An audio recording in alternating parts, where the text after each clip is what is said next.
Kucumbu Tubuh Indahku pernah dilarang tayang di beberapa bioskop di Indonesia, dan pertanyaannya adalah kenapa film yang menggambarkan budaya kita harus stop dipublikasikan, disebarkan di layar kita sendiri di Indonesia. Oke, nah mungkin orang-orang kita belum siap dengan apa yang disebut Judith Butler sebagai gender performativity yang ditulis di bukunya Gender Trouble. Oke, pertama, film ini menarik kenapa? Karena dia mencoba mengemas ya bukan isu sosial sebetulnya, tapi memang ya realita yang ada di masyarakat kita dan budaya kita yang memang tidak terlalu mengukuhkan satu gender itu lebih baik dari yang lain, dan bahkan kita cenderung untuk menyetarakan gender itu di tarian Lengger ya, yang diambil dari Leng dan juga Jengger. So ada perpaduan antara maskulinitas dan femininitas di budaya kita, and that's fine. Ya, kita merayakan itu, tarian Lengger pun masih ada sampai sekarang. Oke, tapi kenapa film yang menggambarkan tentang Lengger ini harus dilarang tayang? That's the big question. Oke, ya, terjemahan dari Kucumbu Tubuh Indahku adalah Memories of My Body, karena memang trauma yang dialami oleh Juno ini ya, double-double ya, kehilangan sosok ibu, ayahnya juga dia menyaksikan kematian ayahnya, dan of course in a very traumatic way karena dia aku nggak tahu itu dibacok atau dipukul ya sama Sujiwo Tejo. Karena ya masalah seksualitas juga, dia tidak bisa menahan ya libidonya karena dia berhubungan dengan istri dari Sujiwo Tejo. So that is a very complicated things, but that's a real condition in our life ya. Sering sekali ketika kita membahas seksualitas, kita harus menahannya pada tingkat masyarakat gitu ya, karena itu adalah konteks yang tabu. Tapi kalau seksualitas ini tidak kita kontrol pun, ya ini juga akan memberikan masalah bagi individu itu sendiri dan juga bagi masyarakat sekitar. And this is apa yang dialami Juno. Seksualitas yang jarang diperbincangkan itu membuat Juno pun jadi ya kebingungan menavigasi dirinya. Dia menikmati sensasi gitu ya, memasukkan jarinya ke dalam ayam gitu untuk ngecek ini berapa telur yang akan keluar. But the point is not kemahiran dia untuk ngecek itu, tapi ya the desire, the enjoyment of memasukkan jari-jarinya ke lubang dari ayam. Oke. Dan apakah itu fetish? I don't think that's a fetish ya, tapi karena memang kalau kita belajar ya, kita ada kan fase oral stage ya, di mana kita memasukkan sesuatu ke mulut kita ketika kita bayi ya, kita minum ASI, of course kita menyusu ibu kita. Jadi kita masukkan sesuatu ke mulut kita. Ya, ada fase oral stage, dan juga oral stage itu muncul ketika kapur dimasukkan ke mulut Juno dan Juno biasa aja. Oke. Begitu pula juga mungkin karena dia tidak merasakan oral stage itu, maka si Juno masukkan tangannya ke dalam ya dubur ayam, karena mungkin menurut dia ingin merasakan hasrat ya, karena tahu ya ada leng tadi, ada lubang, dia ingin merasakan bagaimana sih rasanya mengeksplorasi lubang itu. Oke, itu yang pertama. Dan dia tidak memperbincangkan hal ini gitu ya dengan keluarganya, karena memang dia tidak punya keluarga, terutama dia juga harus berpindah-pindah karena dia diduga keluarganya adalah ya sambung menyambung punya trajektori sebagai keluarga dari komunis. Oke, sudah komunis, dia juga gay, ya tidak punya keluarga, maka opresi itu tidak hanya hadir pada perempuan, tapi laki-laki yang punya orientasi seksual yang non heteroseksual ya, itu pun juga memiliki problematikanya itu. Dan kenapa gender itu performatif ya, karena kalau kita lihat di situ ada si Randy Pangalila ya, dia hadir sebagai petarung, fighter, badannya kokoh, tapi dia ya bukan maskulinitas yang benar-benar straight, heteroseksual.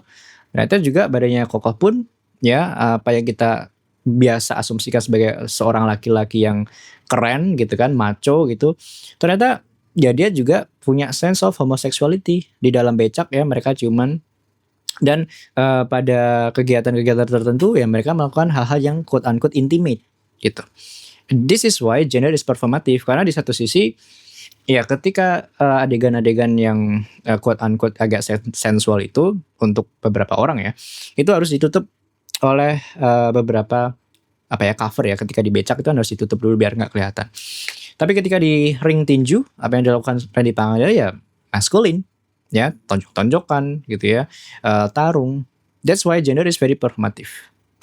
Sama kayak si Juno performatif juga, dia harus menampilkan dirinya sebagai laki-laki yang teguh gitu ya. Jadi laki-laki yang bisa menjahit, menghidupi dirinya. But performativitas dia sebagai laki-laki itu ya sebenarnya bukan karena dia pingin, tapi karena dia terpaksa di situ dia harus menutupi jati dirinya. Oke.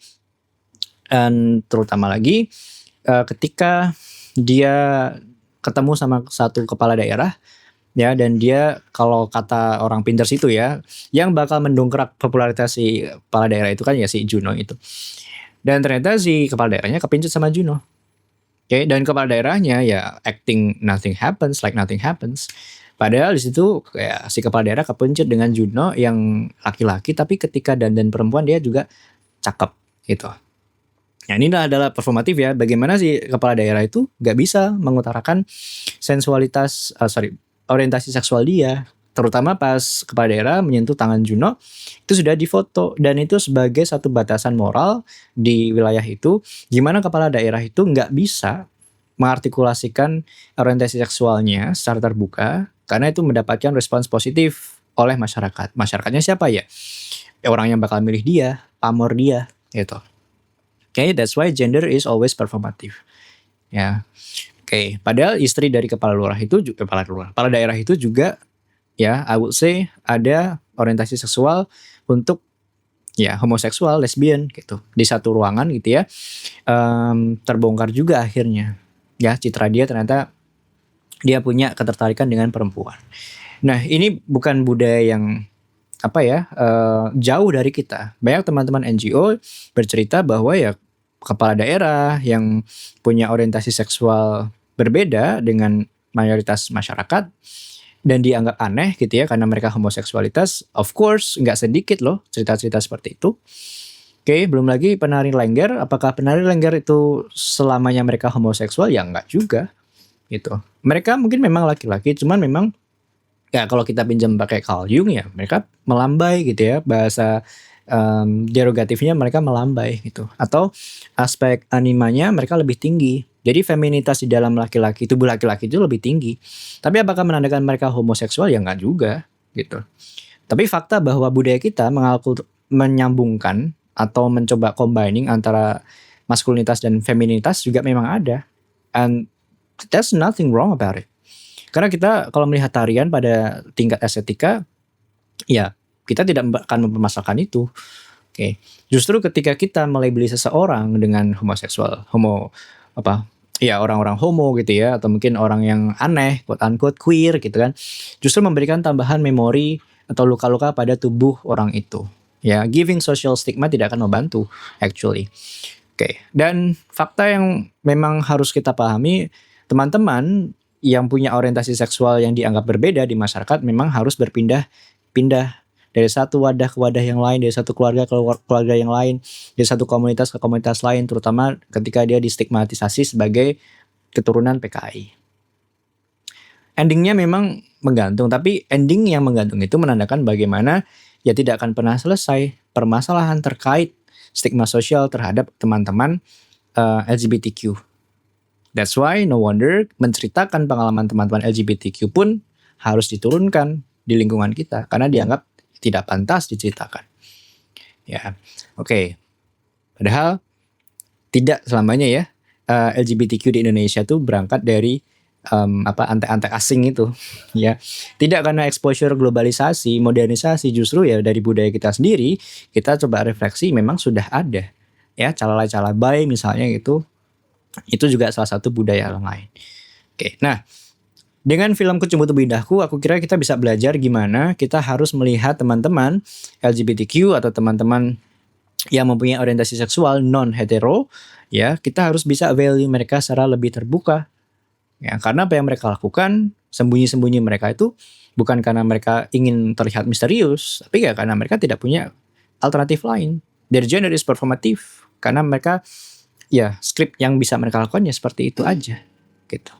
Okay, that's my review of this movie. This is a very interesting movie dan harus kita tonton gitu ya kalau teman-teman mau explore terkait dengan memang budaya kita dan juga mau belajar tentang gender. This one is a very good movie. Oke, maybe next time kalau ada waktu luang mau revisit this movie lagi, kita bisa baca pakai perspektif psikoanalisis mungkin ya. Tapi this is my review of Kucumbu Tebu Indahku. Ketemu lagi di review yang lain.